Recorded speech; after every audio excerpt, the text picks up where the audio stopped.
Is NIO failing in Europe? NIO's co-founder said something about interest rates and European operations being unfavorable.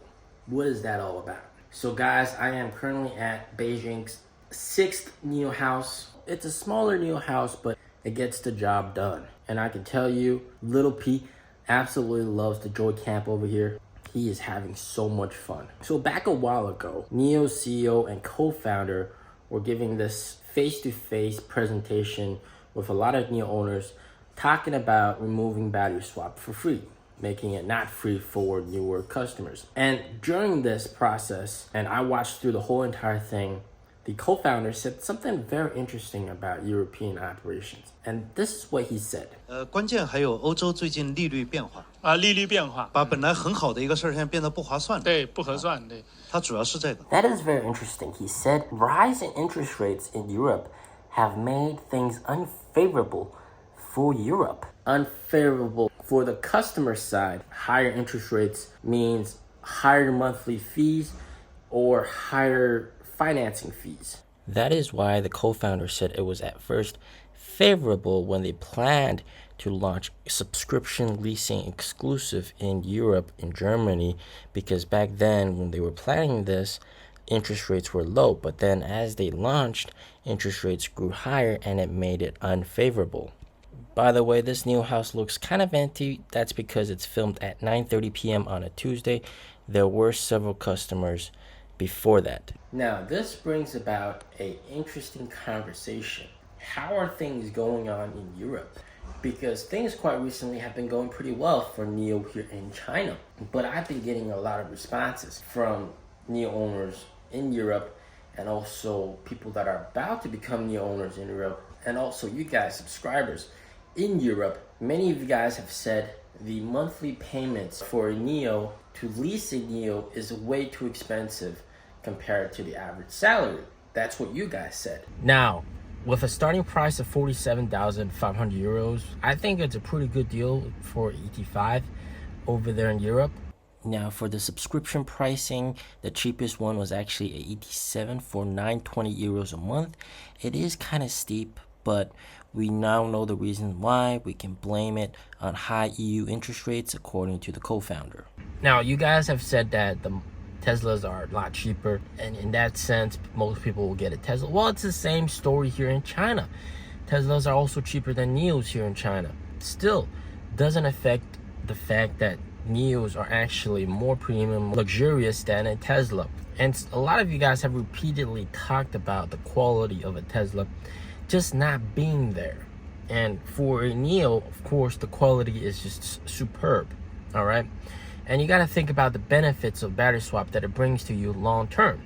So I think it's definitely super worth it to get a NIO in Europe. Now, operationally, I think there are a few things that I disagree upon with how things are going on over there.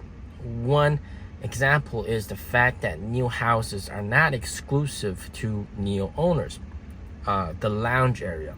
So here in China, the NIO houses, for example, the one that you just saw, you have to be a NIO owner, scan the code to get in. Otherwise, you can't go in, you can't access it. But in Europe, you don't have to be a NIO owner to access that. You can be a BMW owner. In essence, there's pros and cons to both. And this is something that I actually disagree with the NIO manager. He told me he thinks it's a very good thing to have it open. People can go and see what it is and what it's like. However, I think having it not being exclusive loses some of the privilege and the special feeling of being a NIO owner. So the NIO manager thinks that, hey, you know, that way it's better for sales, more people can go up. And I also agree with that, because for many times I've talked to customers, trying to talk to them, convince them, and then all of a sudden I try to bring them upstairs. It's an elevator and they think, oh my God, this guy's trying to kidnap me. It's kind of scary. I don't know where this leads to. Let's not go upstairs. And then they don't go upstairs. They don't see the beautiful NIO house, the lounge. So in that aspect, if you make it open, then people can all see what they're missing out on, which is very nice. But my point is, by not having an exclusive, then why would you still need to buy a NIO, right? You can buy a BMW or buy a Tesla and then still access the NIO house. instead of being a privilege for a NIO owner, it becomes, in essence, like a public area. So there's two sides to that story, and which side you fall on, you can let me know in the comments. And it seems to me, and this is just my opinion, I could be totally wrong, that the whole community aspect of it just isn't there yet. All right, here we have a lot of community activities. Everybody's very active on the NIO app, whereas on the European NIO app, there's not that much activity. Now, it could be also because the population in Europe is just, compared to China, it's just a huge magnitude of a difference. But it could also mean that the NIO culture just isn't there yet. It still needs more time to develop. And also the second point, another very important point that one of you guys told me, one of your subscribers, and this pertains to UK, and that is the fact that people don't know about NIO. People still don't know about NIO. And once again, it comes back to marketing and advertising. People simply just don't know the existence of NIO, battery swap, what it is. And there still needs to be more time for customers and potential customers to learn about what NIO is all about, the ecosystem, and also battery swaps and its advantages. And because of that, it makes me feel very optimistic about European expansion and global expansion. And that's the fact that they're still very early. They're only like 1 year or 2 years being there in Europe, and there's still a lot of room for growth. And what I mean by community culture, it's like the enthusiasm all the NIO owners have for NIO Day here in China. The fact that it's become a festival and people are just trying to get their city voted. You know, these Xi'an NIO owners, they drove to Shanghai to hand out snacks and drinks, Xi'an snacks and drinks to NIO owners at swap stations to get their vote. And the fact that these NIO owners were able to incorporate their own business and offer perks to other NIO owners because they also own a NIO is just absolutely amazing. And NIO Day, when you go to that city, we have so much stuff for free, and that's all because these NIO owners and that city join hands to offer their business for free, invite NIO owners from other cities around the country with open arms. That is just absolutely beautiful. That is community culture right there. I can enjoy a lot of these events and facilities and awesome stuff hosted by NIO, but also businesses, restaurants, hotels that are owned by other NIO owners. And also recently, as you guys may know, there has been a lot of flooding in Beijing, in China. Boom, straight off the bat, some NIO owners said they need to help NIO owners around Beijing gather together, sent supplies over there to that flooded area, clothing, food, drinks, water, to support NIO owners and also non-NIO owners as well in those areas. When COVID just broke out and it was lockdown, the most severe lockdown, people couldn't get out of their homes, people were hungry inside their own homes.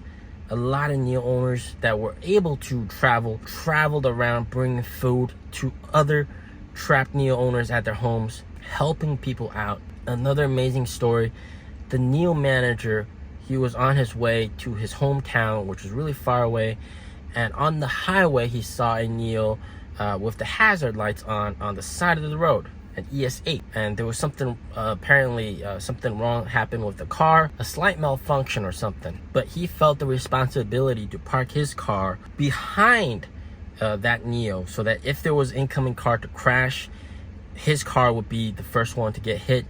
And then he went to help out that NIO owner and the family, contact the SOS, get help immediately. It's the sense of responsibility. And here in China, and a lot of NIO owners trying to sell NIOs for NIO at the stores, being NIO user volunteers. And like I said, a lot of people are more likely to trust another customer than to trust a sales rep. And they take advantage of that and help NIO out for free pretty much. Sure, we get some NIO points if it's successful and they buy a NIO. These user volunteers and referrals have been the lifeblood of NIO and their main source of success. So I think until NIO can build up the community, the culture over there in Europe, have a lot of enthusiastic NIO owners there, even in the showrooms, NIO spaces, NIO houses, trying to sell NIOs for NIO, that's when I think everything's going to be just absolutely perfect and wonderful. But right now, we're just not there yet. The beauty of NIO, there's three aspects to the beauty of NIO: product, the culture, and of course, battery swap. I feel like so far, only the product has been appreciated over there, and not to its full extent yet. The culture isn't there yet, and the appreciation for battery swap isn't there yet as well. So there's still a lot of room to grow. I certainly do hope that NIO becomes more successful in Europe, and that NIO is able to work around these high interest rates that are making things unfavorable. And I'm sure they're going to figure a way to solve that. As always, stay safe, stay healthy. Peace out.